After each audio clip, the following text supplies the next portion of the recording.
ցույց տալ իր ինչ որ բանի մարմնի ինչ որ մասեր Փաշինյանի գռեհիկ գրառումը նրա ջեբը գցեցին թմրանյութը ինչ որ մեկի ջեբը գցելու մեղադրանքը նորից գործեց Նիկոլ Փաշինյանի հանճարը էլ ձև չմնաց ես շատ նմանացնում եմ Նիկոլ Փաշինյանի պահվածքը եւ իր թիմի պահվածքը ԿՊ-ի հենց բոլշևիկների մոտեցմանը կասկած չունեմ, որ այդ ժողովը կայանալի է։ Այդ օրենքը հիմա դրված է այդ թղթի տակ։ Դրանք ամբողջովին կեղծ են։ Ոչ միտեղ գրված չի, որ եկեղեցին իրավունք ունի մասնակցելու քաղաքական կյանքին։ Սա կարող է դες սխալ հանես, Նամեկոն ջան, ես։ Չէ, ես ամենաշքեղ ստատուսն է, որ Նիկոլ Փաշինյանը գրել է, միգուցե անգամ մի քիչ սենսացիոն բաներ ասենք նախընտրելի տեխնացու է Գարեգին առաջին Բորիս Ելցինը Ռուսաստանի նախագահ զանգահարել էր Տեր-Պետրոսյանին պատասխանատվություն պիտի կրեն նաև իր ապօրինի հրամանները կատարած դատախազը, քննիչները եւ այլն եւ այլն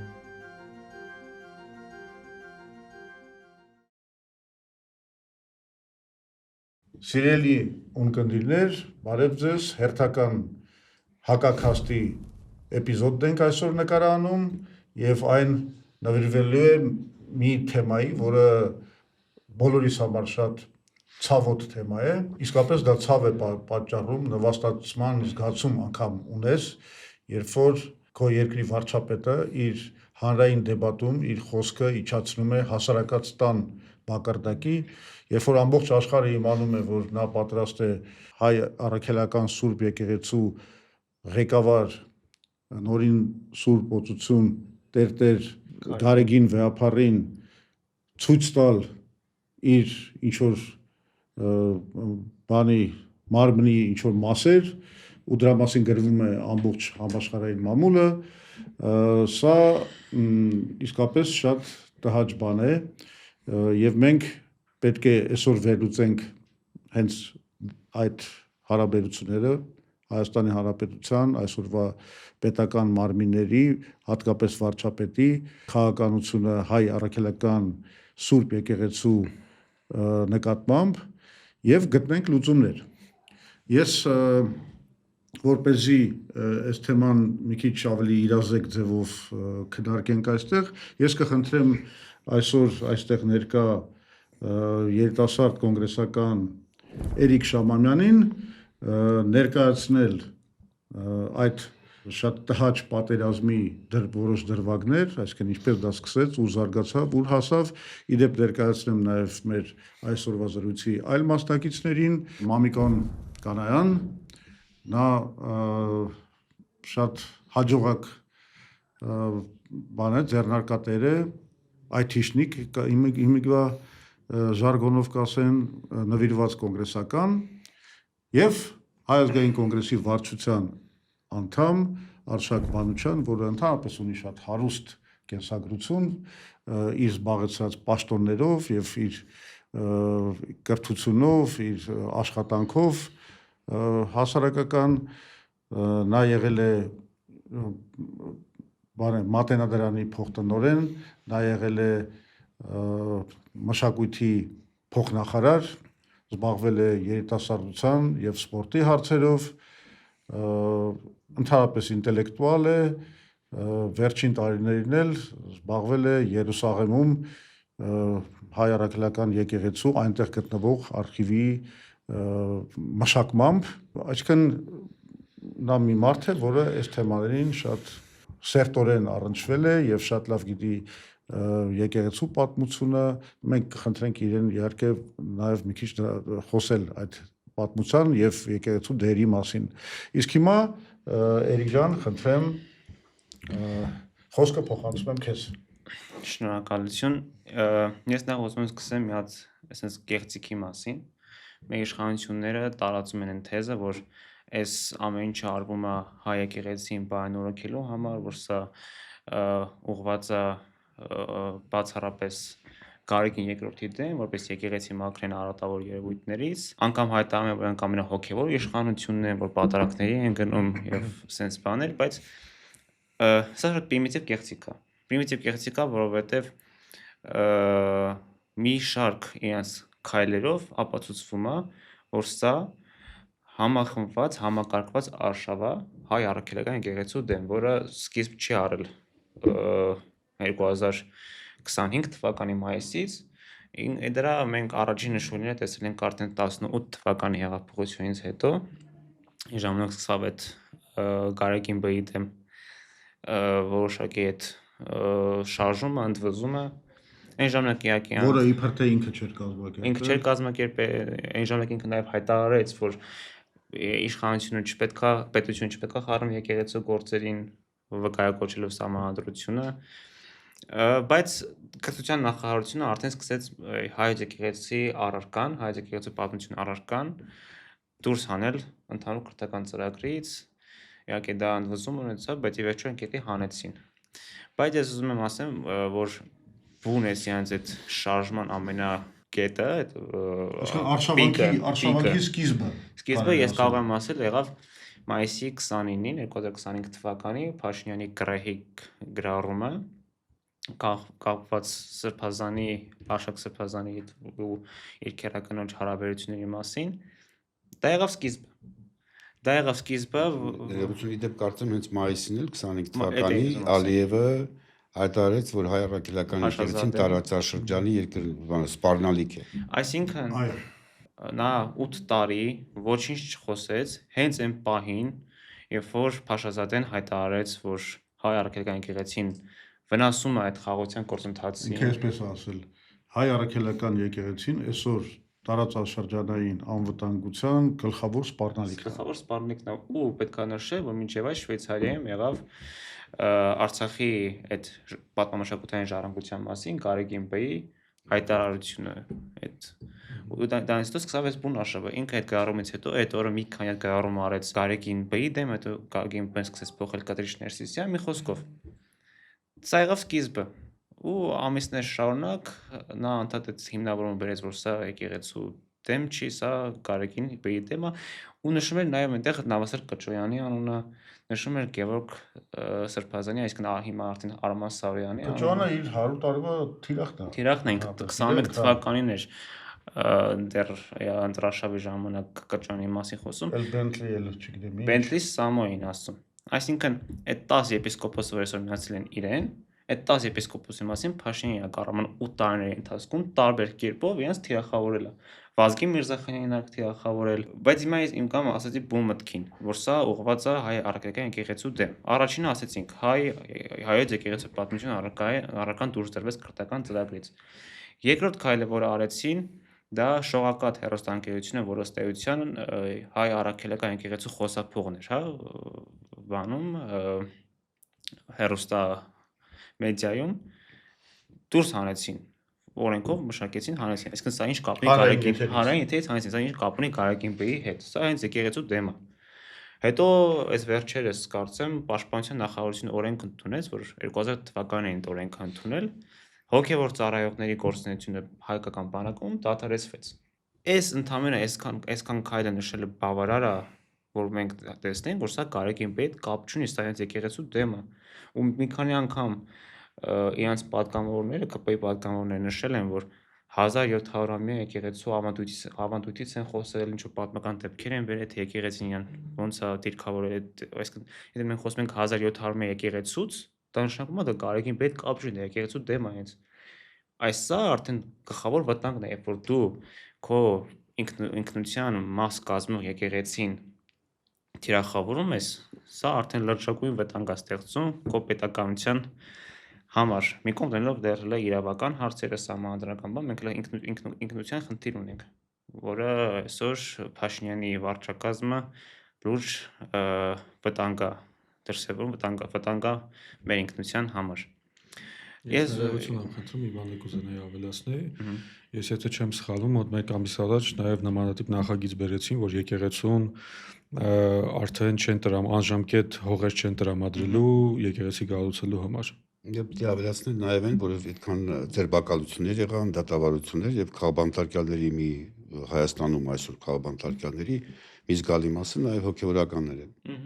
Սա ակնհայտ փաստ է, այո, Միքայել Աջապահյանը եւ էլի ուրիշներ։ Այնպես որ Սրբազանը,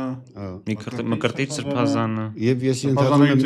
Արշակ Սրբազանը, ես ընդհանրում եմ որում շատ ծիծաղելի մեղադրանքով, Թմրանյութ չգիտեմ, քանի տարի առաջ 18 թվին։ իբր նա թմրանյութ է, ինչ որ բանը մեկի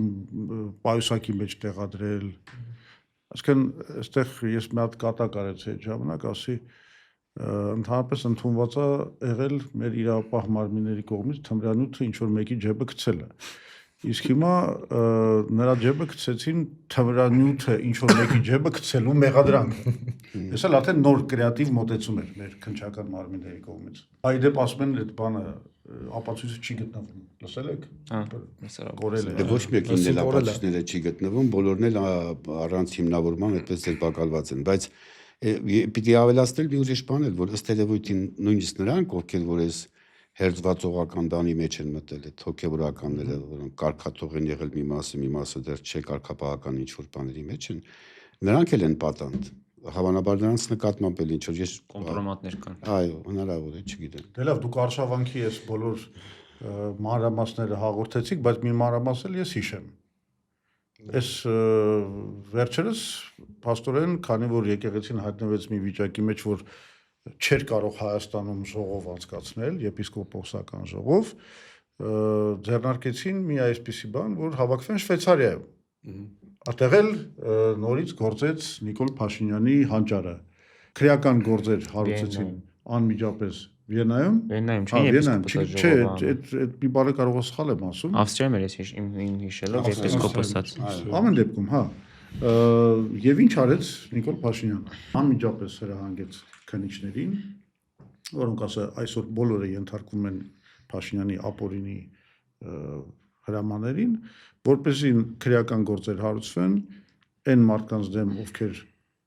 պետք է գնային ու մասնակցեին Վիեննայում այդ հավաքին, եւ որպես խափանման միջոց ընտրվեց երկրից չբացակայելու խափանման միջոցը։ Այսինքն էլ ձև չմնաց։ Բայց ներողություն եմ խնդրում, ինքը որևէ ձևով ինձ թվում է չի կարողանալու արգելել այդ ժողովի կայացումը, որովհետև ժամանակակից պայմաններում թե հեռահար կարելի է մասնակցել։ Չէ, տեխնոլոգիան թույլ է տալիս այդ բանը։ Այսինքն ես կասկած չունեմ, որ այդ ժողովը կայանալու է, բայց հերթական այդ ճիշտ ես ասում, այդ ավելացա եւս մի անգամ ցույց տվեց, թե ինքը ինչպես է, այս դեպքում արդեն եպիսկոպոսած ժողովի դեմ պայքարում։ Պետական ապարատի բոլոր լծակները օգտագործում են եկեղեցին ճնշելու նպատակով։ Բոլոր իր դրսևորումներում, իր գործունեության բոլոր ոլորտներում։ Կարծեմ 8 սրբազանի դեմ արգելք դրվեց եւ նաեւ որ բավականին ծիծաղելու է այն եկեղեցականին, ով քարտուղարին, չէ, եթե չեմ սխալվում, իրան էլ արգելք դրվեց։ Քարտուղարին ճիշտ է։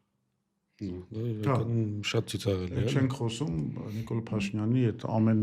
կիրակի այդ փարիսեցիական մասնակցությունը կարգալույց հոգևորականների կողմից այդ վարած հանդիսությանը, որ եկեղեցում տեղի ունենում, որը չես էլ կարող համարել եկեղեցական հանդիսություն, որովհետև լրիվ ապօրինի մի բան է, հավաք է, որը տեղի է ունենում ոստիկանության կազմակերպմամբ։ Այո, կեսկողության ներքո։ Լավ, շնորհակալություն այդ ներկայացնելու համար։ Հիմա ես կարծում եմ Արշակ ջան, հաշվի առնելով քո պատմաբանի եւ արխիվարիուսի, եկեղեցու արխիվարիուսի փորձը, ես կխնդրեի, որ մի քիչ խոսվեր ընդհանրապես ինչ դերակատարություն ունի հայ առաքելական եկեղեցին հայ ժողովրդի Հայաստանի պատմության ընթացքում եւ հիմա։ Շնորհակալ եմ։ Ընդհանրապես երկար մի դասախոսություն չէ, մի քանի դասախոսությամբ կարելի է խոսել հայ առաքելական եկեղեցու դերի մասին, ընդհանրապես հայ ժողովրդի պատմության մեջ ունեցած իր սկզբնավորման օրից սկսած։ Մենք պարտական ենք հայ առաքելական եկեղեցուն հենց 1700-ամյա իր պատմության մեջ սկզբից սկսած, երբ որ մենք ոսկեդար ենք, չէ, համարում 5-րդ դարը, երբ որ գրերի գյուտով, հայ մատենագրության ստեղծմամբ, հայ մշակույթի, թարգմանական գրականության, ճարտարապետության ամեն ինչի մեջ հայրաքելական եկեղեցին միակն է, որ անխափան կարողացել է պահպանել հայոց ժողովրդի ինքնությունը, լեզուն, իր պատմությունը, իր մշակույթը, իր ճարտարապետությունը, ամեն ինչ, այսինքն պատահական չի, որ հայրաքելական եկեղեցին եւ հայ ժողովուրդը նույնանում են, չնայած որ մենք ասենք հայ կաթողիկ եկեղեցի էլ կամ մյուսներն էլ կամ, բայց հայրաքելական եկեղեցությունը դերը բացառիկ է, բայց անշուշտ ես չեմ ուզում Ցավալի է, որ այդպես է եղել, ասեմ ինչու, որովհետև դա իրականում այդ դերը հայրաքելական եկեղեցին ստանձնել է հենց այն պատճառով, որ բավականին երկար ժամանակաշրջաններ հայերը չեն ունեցել պետականություն։ Հենց դա է ուզում ասել, որ անշուշտ սա վերջին հետում պետականության են պահերը, երբ որ մենք Կիլիկյան, գիտեք, Արշակունյաց հարստության շրջանի բոլոր 6-ից 7-րդ դարերում կառուցված եկեղեցիները, որ տեսնում ենք, որոնցով հպարտանում ենք հայ առաքելական, բայց դերը աշխարհիկ իշխանությունների ես չեմ ստվերում, որովհետև այդ աշխարհիկ իշխանությունն էլ եղել է եկեղեցու հավատավոր հոտը եւ մարզպանական Հայաստանում եւ նույնիսկ արաբական խալիֆայության ընթացքում եւ Կիլիկյան Հայաստանում եւ Բագրատունյաց Հայաստանում ծաղկում է ապրել հայ առաքելական եկեղեցին, երբ որ ունեցել ենք նկատի ունեմ միայն պետական կազմավորումների ժամանակ, ոչ ասենք մարզպանական կամ խալիֆայությունների կամ օսմանյան տիրապետության ներքո։ Այդ ժամանակ նույնիսկ այդ ժամանակ, երբ որ մենք պետականություն չենք ունեցել, անշուշտ հայ վերնախավի, մելիքների, ամիրաների դերը շատ մեծ է եղել հայրակ, բայց ինքը միակն է եղել, որ միավորել, միաբանել եւ ինչ որ ուղու մեջ ա դրել հայ ժողովրդի գոյապայքարը, գոյության եւ ինքնության պահպանությունը պատմության բոլոր դրվագների միջով, այսինքն պետք է նկատի առնել, որ այդ բոլոր 1700-ամյա պատմության ընթացքում էլ հալածանքներ շատ են եղել եւ շատերը հիմա թե հոգեվորական, թե աշխարհական ասում են, որ այո, հայ առաքելական եկեղեցին շատ բռնություններ ա տեսել, շատ հալածանքներ ա տեսել, բայց սա էլ կապրի կանցնի, այդպես չի կարելի միայն պատմությանը հղելով ասել, որ մենք բոլորս ամբողջ ժողովուրդով պիտի այսօր կանգնենք հայ առաքելական եկեղեցու կողքին, որովհետև դա մեր ինքնության դեմ արշավանք է, որ այսօր սանձազերծվել է։ Այդպիսի 3 դեպք կարելի է թերևս առանձնացնել, Պոլոժենյան, չէ, ռուսական կայսրության, որ փորձեց հայ առաքելական եկեղեցու ամբողջ գույքով ամեն ինչով պետականացնել, այո, Օսմանյան Թուրքիայում ցեղասպանության ընթացքում ամենամեծ սարսափելի հարվածը որ ստացավ հայ առաքելական եւ հայ ժողովուրդը առհասարակ իր բոլոր թեմերով, վիճակներով, իր հավատավոր ժողովրդով ցեղասպանության զոհ դարձան։ Միայն մեկ օրինակ բերեմ, Բաղեշի Ամրդոլու վանքում վերջին վանահայրը Ամրդոլու վանքի Վարդապետ Հակոբյանը իր 400 աշակերտների հետ միասին ուղղակի զոհվել է, չեմ խոսում էլ Մշոսուրբ Կարապետի կամ մյուս վանական համալիրներում, որտեղ հայ առաքելական եկեղեցին էր կրթության, լուսավորության հիմնական աղբյուրը հայոց պատմության ամբողջ ընթացքում։ Եվ վերջիններից մեկը եղել է բոլշևիկներինը,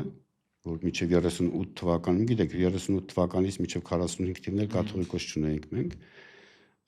բարեբախտաբար Չոլեքչյանի օրոք լիազորությունները Գիտեք, ես շատ նմանացնում եմ Նիկոլ Փաշինյանի պահվածքը եւ իր թիմի պահվածքը ԿՊ-ի հենց բոլշևիկների մոտեցմանը։ Մի քիչ տարբերություն կա, Լևոն ջան, որովհետեւ բոլշևիկները անաստված էին։ Սրանք անաստված լինելով հավատավոր են, հասկանում եք, ներկայանում Փաշինյանն էլ եւ բարենորոգչական աշխատանքներ են ուզում անել։ Փաշինյանն էլ կեղծավոր անաստված է։ Դե ինչ որ է, բայց սրանք բարենորոգչության անվան տակ են փորձում այդ ամբողջը անել։ Չի կարելի ասել, որ եկեղեցին բարենորոգման կարիք չի ունեցել պատմության ընթացքում։ Միշտ այդ բարենորոգումը տեղի է ունեցել։ Եվ եթե նույնիսկ խոտորնակի շարժումներ են եղել, ինչ որ գործողություններ են եղել պատմության ընթացքում, բերվել է կանոնական ուղի։ Հակաթորներ են եղել, չէ, կաթողիկոսի եւ այլն, բայց բերել են կանոնական ուղի եւ կանոնական ճանապարհով ամբողջ բոլոր հարցերը հարթվել են։ Իսկ այս վերջին հալածանքները, որ եկեղեցու դեմ սանձազերծվում է, մեր ժողովուրդը պիտի անտարբեր չմնա։ Պիտի հասկանա, որ դա իր դերն է արվում։ Եվ նույնիսկ հասարակական կազմակերպություններ, կուսակցություններ պիտի հասկանան, որ պետությունը չեմ ուզում, որ նույնացնենք իշխանության հետ։ Իշխանությունը իրավունք չունի որևէ կազմակերպության, որևէ հաստատության ներքին գործերին խառնվելու, եթե նա օրենքի հետ խնդիր չունի։ Ես գիտեմ, որ օրենքի հետ կապված էլ հիմա կխոսենք մենք, թե օրենքի սահմաններում ինչպես է դա տեղի ունենում, բայց ամենակարևորը ուզում եմ ասեմ, որ պետք է տեսնի մեր ժողովուրդը, որ սա ինչի դեմ է կատարվում, ինչ է կատարվում։ Ինչ ասեմ, այսինքն եկեղեցին, մեր եկեղեցին Հայաստանի միայն ժողովուրդը չի։ Մենք տարբեր տեղեկություններով գիտենք, որ աշխարհում 10-ից 12 միլիոն հայ առաքելական եկեղեցու անդամ կա, չէ՞։ Ընդունենք, որ 7-8 միլիոն են։ Մի մասը թող կաթողիկ է լինեն, չգիտեմ ինչ։ Հստակ թիվը չեմ կարող ասել, բայց 7-8 միլիոն ժողովրդի անունից դու չես կարող բարեներոգում անել։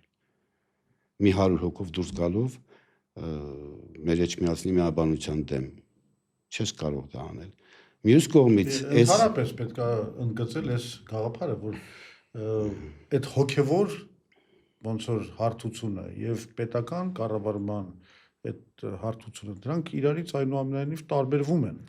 Դրանք տարբեր բաներ են ոչ միայն Հայաստանում, նաեւ աշխարհում։ Աշխարհում են։ Օրինակ նույն Երուսաղեմում եկեղեցական ոչ միայն հայ առաքելական եկեղեցին, այլ նաեւ խույն եկեղեցին եւ լատին եկեղեցին, որոնք Սուրբ Հարության տաճարում իրենց սրբատեղիներ ունեն, ընդհանրապես աշխարհում եւ Օսմանյան կայսրությունում էլ հայ առաքելական եկեղեցին ներկայացել է պետության արչեւ ոչ թե միայն հայ ժողովրդի կրոնական համայնքի ներկայացուցիչ, այլ նաեւ Ղպտի, Եթովպացի եւ Ասորի եկեղեցիների ներկայացուցիչ, նրանց շահերը պաշտպանող եկեղեցի, որովհետեւ դավանական մեկ բանի մեջ են եղել։ Մեկ օրինակ բերեմ։ Կաթոլիկ եկեղեցու դերը, այսինքն այո, քանի երկիր կա, որտեղ կաթոլիկները անգամ մեծամասնություն են կազմում, բայց կաթոլիկ անգամ այդ բնակչություն ունեցող երկրների քաղաքականությունը որևէ կերպ չի փորձում մրցակցել բանի Հռոմի պապի իշխանության հետ, որտեղ այդ իշխանությունը հոգևոր դաշտում է։ Հոգևոր իշխանությունն է, նվիրապետական կառույց է նաև, ես օրինակ ինչի համար էի բերում, Երուսաղեմում տարբեր առիթներով ժամանակ առ ժամանակ խնդիր է առաջանում իշխանությունների եւ երկրի քրիստոնյա եկեղեցիների, չէ՞, հետ, գիտեք, որ արնոնայի խնդիր կա, հարկերի հետ կապված եւ այլն։ Բոլոր եկեղեցիները, որոնք որ դարեր ի վեր այդ турքը չեն մուծել, որովհետև իրենք շահութաբեր կազմակերպություն չեն, հակառակը աղքատախնամ, չգիտեմ, հիվանդախնամ, կրթությամբ, մշակույթով զբաղվող կառույցներ են, միասնական են եղել պետության այս ոտնձգությունների դեմ։ Հիմա, երբ որ Հայաստանում հայկական իշխանությունը միջամտում է եկեղեցու ներքին գործերին, կառուցվածքին, չգիտեմ, կանոնական խնդիրներին, մի տեսակ նախադեպ է ստեղծում, որ այլ երկրներում եւս այդպես միջամտեն հայ առաքելական եկեղեցու առաջնորդարանների կամ նվիրապետական աթոռների գործերին։ Հասկանում եք, անգամ Մերձավոր Արևելքում, Սիրիայում, Լիբանանում, այլ Դամասկոս, չգիտեմ, ուրիշ տեղերում էլ եկեղեցին է, որ ներկայացնում է հայ ժողովրդին պետության առջև որպես կրոնական փոքրամասնության ղեկավար։ Այս կարևոր բաներ են։ Հիմա որ մոտեցանք այս միջամտության թեմային, ես կարծում եմ, որ լավ կլինի այս թեմայի մասին խոսա Մամիկ Օնեկանոյան, որովհետև ինքը առանց էլ շատ խորացած էր այս թեմայի մեջ եւ ագին բան գիտեր, իսկ հիմա ես տեսնում եմ իր առաջ սեղանի վրա դրած է օրենքը, որը կարգավորում է Հայաստանի Հանրապետության եւ հայ առաքելական Սուրբ եկեղեցու հարաբերությունները եւ վստահ եմ, որ ինքը այս երկու օրը լավ ուսումնասիրել է այդ օրենքը եւ այսօր շատ որակյալ վերլուծություն կտա այդ միջամտությունների։ Խնդրեմ։ Շնորհակալ եմ, պարոն Զուրաբյան, նախ ինչպես նշեցիք, ինձ ներկայացրեցիք, ես ինքս իրավաբան չեմ, բայց այս ամեն ինչը հասկանալու համար պետք չի, որ դու լինես իրավաբան, ընդհանրապես ինձ թվում է 4 դասարանի գիտելիք ունենալով ցանկացած մարդ կարող է հասկանալ, որովհետև այնքան պարզ է այս ամեն ինչը գրված, որ շատ դժվար է չհասկանալ։ Ես մի կարևոր բան եմ ուզում նշել, որ մի կողմ դնենք եկեղեցու պատմական եղելությունը, թե ինչ է եկեղեցին պատմության մեջ, ինչ դեր ունի, եւ կրոնի տեսանկյունից նույնպես մի կողմ դնենք եւ հասկանանք Հայաստանի առաքելական եկեղեցին ինչ դեր ունի պետության մեջ եւ իրավական տեսանկյունից ինչ է ներկայացնում, ինչքան էլ զարմանալի լինի, բայց հայ առաքելական եկեղեցին դա կրոնական կազմակերպություն է իրավական տեսանկյունից Եվ որպեսզի հասկանանք թե ինչ իրավասություններ ունի կամ ինչպես է ներկայացվում Հայաստանի Հանրապետությունում, ընդհանրապես կարող ենք բացել սահմանադրությունը, երկու հոդված նվիրված է կրոնական կազմակերպություններին եւ իդեպ նշեմ, որ 18-րդ հոդվածով Հայաստանյան Ծաղրագելական եկեղեցին իր պետությունը, այսպես ասած, շնորհում է յուրահատուկ դեր պետության մեջ Ծաղրագելական եկեղեցուն։ Ես եթե դեմ չեք, որպեսզի ինչ-որ թյուրիմացություններ չլինի, բաղացի, հոդվածները բավականին կարճ են, բաղացի ընթերցեմ ու այսպես ասած խոսենք փաստերով։ Օրենքի լեզվով։ Հոդված 17-րդը ինչ ասում, պետությունը եւ կրոնական կազմակերպությունները առաջի կետով Հայաստանի Հանրապետությունում երաշխավորում է կրոնական կազմակերպությունների գործունեության ազատությունը եւ երկրորդ կետը ասում է կրոնական կազմակերպություններն անջատ են պետությունից։ Ես մի պահ ճիշտն ասած չէի ուզենա դա ընթերցել 18-րդ հոդվածը, մի հատ փորձենք իրար հետ հասկանանք, թե ինչ է նշանակում կրոնական կազմակերպություններն անջատ են պետությունից։ Եվ մյուս կողմից ես կուզենայի ասեի, թե Այդ ինչ նշանակում։ Նշանակում է եկեղեցին չի կառավարում երկիրը, կրոնապետություն չի կատարում պետական ֆունկցիաներ եւ պետությունը ընդհանրապես որևէ միջամտություն չունի եկեղեցու գործունեության։ Շատ ճիշտ նշեցիք, խոսքը կառավարման մասին է, բայց օրինակ իշխանական ռոպագանդան հանձինս վարչապետ Նիկոլ Փաշինյանի միշտ փորձում է թյուրիմացություն մտցնել այս հարցում եւ ասում է, որ եկեղեցին իրավունք չունի զբաղվել քաղաքականությամբ կամ եկեղեցական իրավունք չունի։ Դա կառավարում չի, դա պետական ֆունկցիայի կատարում չի։ Բայց բոլորին այդպես են ներկայացնում, որ անջատ նշանակում է, որ եկեղեցին իրավունք չունի ինչ-որ ներքաղաքական process-ի մեջ։ Ունի, իրավունք ունի։ Բնականաբար ունի, բոլորն ունեն, դա օրենք է, որը ընդունված է, ես դա կանադանամ դրան։ Շատ կարևոր է արդեն հոդված 18-ը, որը վերաբերում է կոնկրետ Հայաստանյան Ծաղրագելական Սուրբ Եկեղեցուն, նույնպես երկու կետից է բաղկացած, առաջի կետը ասում է Հայաստանի Հանրապետությունը ճանաչում է Հայաստանյան Ծաղրագելական Սուրբ Եկեղեցու որպես ազգային եկեղեցու բացառիկ առաքելությունը հայ ժողովրդի հոգևոր կյանքում, նրա ազգային մշակույթի զարգացման եւ ազգային ինքնության պահպանման գործում։ 18-րդ հոդվածի մեջ երկրորդ կետն է, ես թվում ամենակարևորը, այս հարցում, որը որ քննարկում ենք, Հայաստանի Հանրապետության եւ Հայաստանյան Ծաղրագելական Սուրբ Եկեղեցու հարաբերությունները կարող են կարգավորվել օրենքով։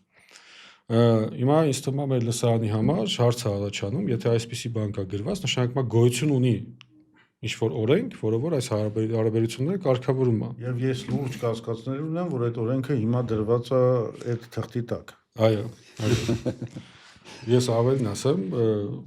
դուք պետք է որ իմանայիք, որ այդ օրենքը ընդունվել է 1991 թվականին եւ ստորագրող մարմինը Գերագույն խորհրդի նախագահն է Լևոն Տեր-Պետրոսյանն է եղել։ Օրենքը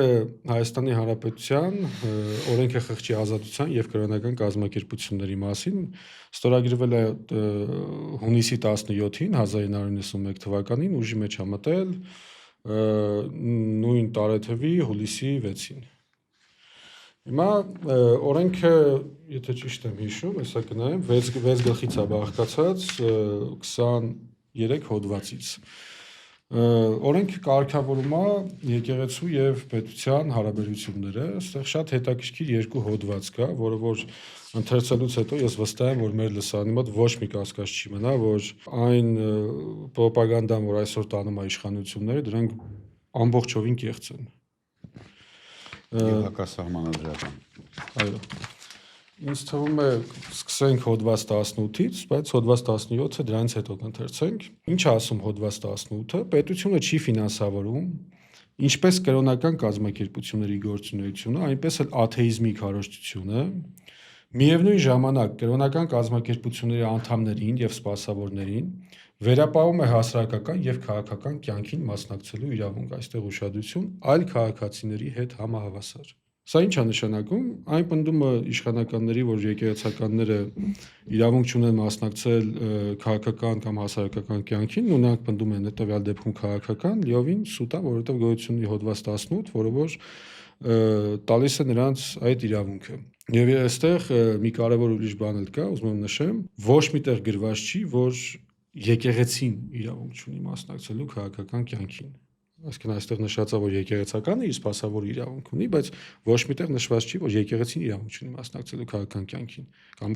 կամ անի ինչ-որ քաղաքական հայտարարություն։ Հիմնականում իշխանականների այդ թեզը, թե մենք ինչ ենք սկսել, բերում են այն բանը, որ 2020 թվականի դեկտեմբերին պահանջել է Գարեգին II-ը հրաժարական Նիկոլ Փաշինյանի, այսինքն խառնվել է քաղաքականությանը, մենք էլ խառնում ենք ոնց որ իրակ ըստ օրենքի ըստ համարության պարզվում է, որ ինքը այդ իրավունքը ուներ։ Հա, շատ ճիշտ է։ ու կներես որ բանամանում ավելի վատ է նա եթե քաղաքասարակությունը պիտի գոնե լինի այն մարմինը որ ցույց տա իշխանության այդ կեղծիքները քաղաքասարակության բազմաթիվ ներկայացուցիչներ Դատապարտել են եկեղեցուն։ Դատապարտել են եկեղեցուն այդ այդ հայտարարության միջամտության համար։ Իհարկե բարձր արդեն այդ քաղաքասարակության ներկայացուցիչները ովքեր են։ Ես որքանով կարողացա Հիբրիդային պատերազմի գեներալները։ Այո։ Հա։ Ես որքանով կարողացա ճշտել, ամենայն հայոց կաթողիկոսը Գարեգին II-ը մեկ անգամ, եթե չեմ սխալվում, 20 թվականի դեկտեմբերի 8-ին է հորդորել հրաժարական տանի վարչապետը հրաժարական տա եւ եթե չեմ սխալվում 21 թվականի հունվարի 27-28 ընկած ժամանակահատվածում վերահաստատել է որ նույն այդ մտքին է որ Նիկոլ Փաշինյանը պետք է հրաժարական տա, բայց ինչպես տեսնում եք, օրենքը չի արգելում դա։ Եթե անգամ վեհապարը աներ եկեղեցու կողմից հայտարարություն չկա, որովհետեւ արգելք դրա համար։ Կարևոր իմ կարծիքով բան ասեմ, սահմանադրության մեջ կա մի հոդված, որը ասում է, թե ով են այն մարդիկ ու այն կատեգորիաները, որոնք իրավունք չունեն կուսակցություններ ընդունվել կամ լինել կուսակցությունների մաս կամ քաղաքականությամբ զբաղվել այդ հոդվածը հիմա չեմ հիշում համարը, բայց նա հստակ ասում է, որ դրանք դատավորներն են, դատախազության աշխատողներն են եւ այլն, ոստիկանության աշխատողները, այսինքն սահմանադրությունը սպառիչ ձևով ասում է, թե ում է արգելվում զբաղվել քաղաքականությամբ եւ հոգեվորականները այնտեղ նշված չեն։ Այսինքն ցանկացած իրավաբան կբացատրի, որ այդ հոդվածից, որտեղ սպառիչ ձևով նշված է, թե որ կատեգորիաները իրավունք չունեն զբաղվել քաղաքականությամբ, լինել կուսակցության անդամ, այդ հոդվածից արդեն բխում է հոգեվորականների քաղաքական գործունեությամբ զբաղվելու ազատությունը։ Ես եթե իրեւ չեմ սխալվում 90-ականներին այդպես պրակտիկա ենք ունեցել, որ հոգեվորականը, եթե չեմ սխալվում, Գերագույն խորհրդի падգամավոր չէ։ Կներեք, ինքը ղեկավարել է մի ամբողջ կուսակցություն, այսինքն կներեք մեր կուսակցությունը, որը այն ժամանակ հիմա կոչվում է Հայ ազգային կոնգրես, բայց այն ժամանակ կոչվում էր Հայոց համազգային շարժում, եւ ահա բավականին երկար ժամանակ Հայոց համազգային շարժման վարչության նախագահ եղել է Տեր Հուսիկ Լազարյանը։ Ինձ թվում է այստեղ մի բան կարելի է սահմանել, որ այդ արտահայտությունը, որ եկեղեցին անջատա պետությունից, դա ընդհանրապես ցույց է տալիս, որ պետությունը աշխարհիկ է եւ եկեղեցին թեոկրատիկ պետություն ստեղծելու բան չունի, հավակնություն չունի։ Իսկ մեր եկեղեցին պետությունը կառավարելու կամ պետության կառավարման ֆունկցիա ստանձնելու հայտ չի ներկայացել երբեք։ Անջատությունը նշանակում է փոխադարձ գործառույթներով չեն զբաղվում։ Պետական գործառույթներով չի զբաղվում եկեղեցին, եկեղեցու գործառույթներով չի զբաղվում պետությունը։ Եվ հակառակը ընդհանուր շահերից ելնելով մշակույթի, կրթության եւ զանազան ասպարեզներում կարող են փոխադարձ համաձայնությամբ ծրագրեր իրականացնել։ Եվ եկեղեցին հիմնականում այդ գործով զբաղվել է ամեն մեկը կարող է զբաղվել մենակ իր գործառույթով։ Ես հիմա կարդամ ներողություն խնդրում, հոդված 17-ը այնտեղ շատ լավ սահմանված է, թե ինչ է նշանակում լինել անջատ։ Այսինքն որովհետեւ մենք շո վերացական բաներից չխոսանք, հստակ օրենքը հասկանանք։ Սա կարող է ես սխալ հանես, Համեկոն ջան, ես։ Չէ, ես Հոտ 17-րդ հոդվածը, այստեղ կարևոր են B եւ G կետերը։ Հայաստանի Հանրապետության եկեղեցին անջատված է պետությունից, սույն հիմնադրույթի համաձայն պետությունը լավ կարդամ անել կարճ է, իրավունք չունի քաղաքացուն հարկադրել դավանելու այս կամ այն կրոնը, պետությունը չի միջամտում եկեղեցու եւ կրոնական կազմակերպությունների օրենքին համապատասխանող գործունեությանը եւ ներքին կյանքին, արգելում է եկեղեցիների եւ կրոնական կազմակերպությունների կառուցվածքում որևէ պետական մարմնի կամ նրա հանձնարարությունները կատարող անձի գործունեությանը։ Եվ G կետը, երրորդն էլ կարդամ, արգելվում է եկեղեցու մասնակցությունը պետական կառավարմանը Եկեղեցու եւ կրոնական կազմակերպությունների վրա չի դնում որևէ պետական ֆունկցիա։ Պետությունը չի խոչընդոտում ազգային եկեղեցու մենաշնորհ հանդիսացող հետեւյալ առաքելությունների իրագործմանը, առաքելությունները կարող եմ չընթերցել, բայց ինչ ենք մենք սրանից հասկանում, որ անջատ լինելը դա մեր նույն ասած, որ մեկը մյուսի կառավարման մեջ չի մտնում։ Ես բերեմ մի հատ շատ պարզ օրինակ, որ ինձ թվում է մեր հանրությանը շատ ավելի պարզացնենք։ Պատկերացրեք մի բան, որ եկեղեցին ունի ամուսնության ծես, այսինքն նա կարող է ամուսնացնել, այսպես ասած, եկեղեցու ծեսով, բայց եկեղեցին երբեք չի գնում, չի կարող գնալ ԶԱԳՍ եւ այնտեղ պարտադրել, որպեսզի դա օրինական, այսպես ասած, ստատուս տրվի դրան։ Այսինքն դա նշանակում է քաղաքացիական գրանցում։ Էլի խոսքը գնում է պետական եւ հոգեվոր հարթությունների տարբերության մեջ։ Եկեղեցին իր ոնց որ գրություններն է պահում, իր կանոններն է պահում։ Իդեպ մարդը կարող է ամուսնացած լինի ԶԱԳՍ-ով, բայց ամուսնացած չլինի եկեղեցով եւ հակառակը։ Այո։ Ես էլ մի հատ օրինակ բերեմ, որը ցույց է տալիս իշխանությունների օրինախախտությունը։ Այդ ստատուսները, որ թվում է իր, նրանց ստատուս մոռացար, բայց իմ կարծիքով դա ամենաշքեղ ստատուսն է, որ Նիկոլ Փաշինյանը գրել է, այն որ ասում է ես մի հատուկ խորհուրդ կսարքեմ, որտեղ կընտրեմ ինչ որ մարդկանց, որոնք կարդացել են Աստվածաշունչը, պաս են պահել, չգիտեմ, SNN են, իսկ թե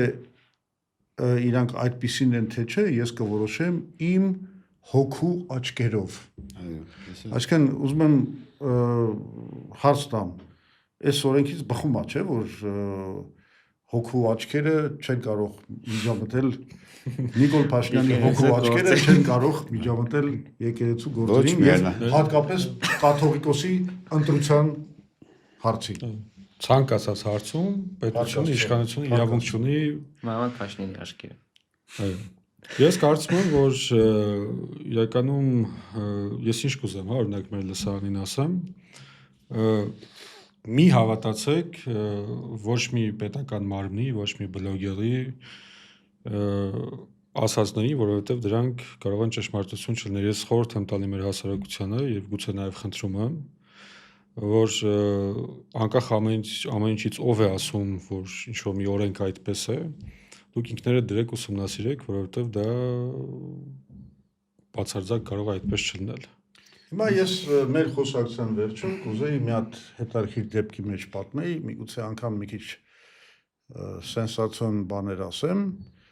բայց ես կարծում եմ, որ սա պետք է ասել։ Եկեք ասենք մի բան հասկանանք։ Իհարկե պետությունները այնուամենայնիվ ոչ թե իրավական մակարդակով, բայց ինչ որ ձևով միշտ ունեն իրենց կանալները ոչ թե միջամտելու, բայց ասեմ լոբինգով զբաղվելու եկեղեցու ազդելու եկեղեցու գործի վրա եւ դա ցանկացած քաղաքակիրթ դեմոկրատական երկրում տեղի ունենում եւ ոչ դեմոկրատական երկրներում տեղի ունենում է փոխադարձ ինչ որ լոբինգի բաներ կան մեխանիզմներ կանալներ կան եւ բայց մենք պետք է հասկանանք երբ է այդ հնարավորությունը բացվում այսինքն Նիկոլ Փաշինյանը այսօր ուզում է իր անձնիշխան սուբյեկտիվ կամայական կամքով ավտորիտարիզմ բռնի գործող վեհապարին, որը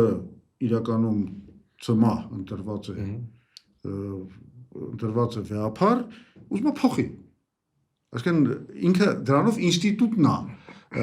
ոչնչացնում այդ բանի, այդ իսկապես ինչ որ բան կա, չէ, այդտեղ որ ընտրվում են ծմա վեհապարները։ Հիմա բայց իրական միջամտություն չասեմ, բայց ինչ որ ազդելու ժամանակաշրջան ցանկացած իշխանության համար, պետության համար բացվում է, երբ որ ինչ որ հանգամանքների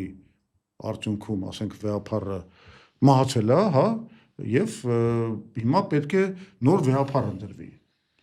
Ես ինչ եմ ուզում ասեմ։ Դուք հիշում եք, մեզ օրինակ բան են անում, կշտամբում են ասում, բա 95 թվին էլ Տեր-Պետրոսյանը ասաց, որ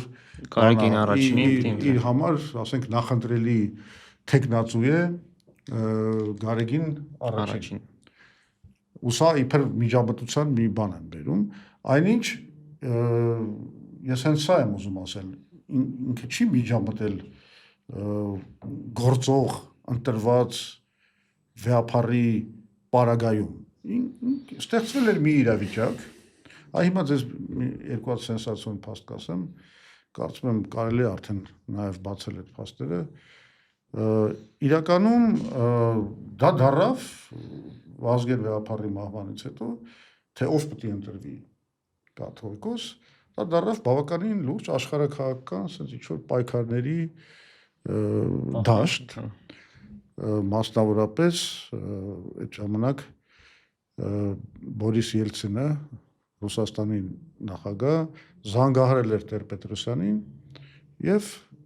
միջնորդել էր, որ կաթողիկոս այդուամենայնիվ ընտրվի Պարքև Սրբազանը Արցախի թեմի առաջնորդը։ Այո, Արցախի թեմի առաջնորդը։ Բնականաբար մեզ համար սա ընդունելի բան չէր, որ այլ պետության ղեկավարը կարող է ինչ-որ ցանկություն հայտնի, այսա իսկապես արդեն աշխարհաքաղաքական միջամտություն էր։ Ասենք Իրանի իշխանությունները վախեցած էին, որ կարող է պատահի Երուսաղեմի այդ առաջնորդը, որ այն ժամանակ տեղապահ էր, որ ինքը ընտրվի, հա, ինքը ընտրվի հասկանալի պատճառներով կաթողիկոս, Պոլսի պատրիարքներ նաև այստեղի են։ Հա, եւ ուրեմն այս միջավայրում բնականաբար Տեր-Պետրոսյանը քայլեր կատարեց, որոնք ապահովեցին, այսպես ասեմ, սուվերեն ընտրությունը։ Սուվերեն ընտրությունները։ Հա, ընդ որում իսկապես դա ընդհանրապես լոբինգի նման մի բան էր։ Ինչ ասեմ, ուզում ասեմ, կան լեգիտիմ միջամտության ձևեր, որը կարող էր Նիկոլ Փաշինյանը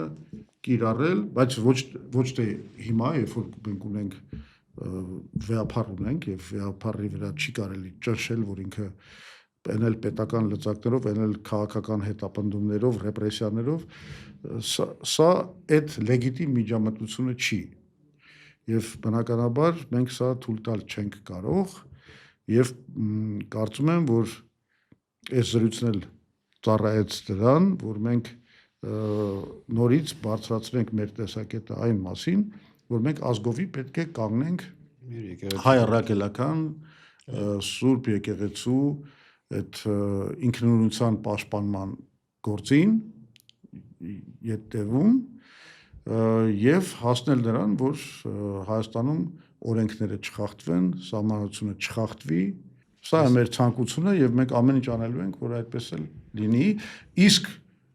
սա առաջի էպիզոդն է, որում մենք լուծումներ չտվեցինք։ Ու իսկապես կարծես լուծումներ չկան։ Այն առումով Սահմանադրությունն լուծումներ չկան, այն առումով, որ օրենքը Ես կարծում եմ շատ փայլուն է։ այնքան էլ վատ օրենք չի եւ խնդրեմը ոչ թե նրա մեջ է, որ օրենքն է վատը, խնդրեմը նրա մեջ է, որ վարչապետը խախտում է սահմանությունը եւ այս օրենքը,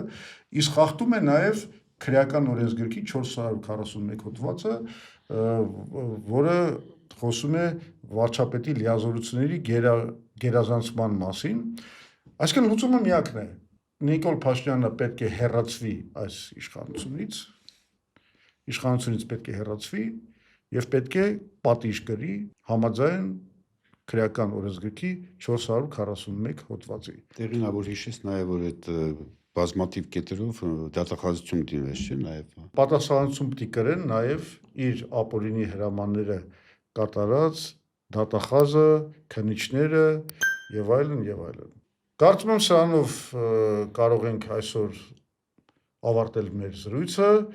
մինչ նոր հանդիպումներ։